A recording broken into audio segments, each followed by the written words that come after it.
Heto ang sahod mo, Batutoy. Tandaan mo, utang mo ang buhay mo sa trabahong to. Hindi ko yan nakakalimutan, sir. Hindi ito tama. Sobra ito. Isusugal ko ba ang konsensya ko? O ang sikmura ng pamilya ko? Sinadya kong dagdagan ng sahod ng isa sa tauhan natin. Para saan? Libangan? Pagsubok. Kapag ibinalik niya, bubuhayin ko siya sa kayamanan. Mahirap? Matapat? Huwag mo akong patawanin. Ma'am, pakibigay po ito kay boss. Nagkamali siya ng bilang. Sige, ako nang bahala. Sa wakas, napunta rin sa tamang kamay ang perang ito at hindi yan malalaman ng asawa ko kahit kailan. Sino ang kausap mo sa labas? May naliligaw lang naghahanap ng address.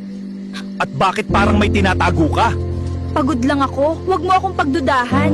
Nasaan ang pera ko, Batutoy? Ibinigay ko po sa asawa ninyo sa labas ng mansyon. Sinungaling ka! Sisirain ko buhay mo! Hindi po ako magnanakaw. Tingnan ninyo ang CCTV kung ayaw ninyo maniwala. Pichita! Kapag nakita kitang nagsisinungaling, tudurugin ko ang mundong kinalalagyan mo. Like and share kung gusto mo ng part 2. Kung gusto mo naman manalo sa scatter, may bagong link sa comment section.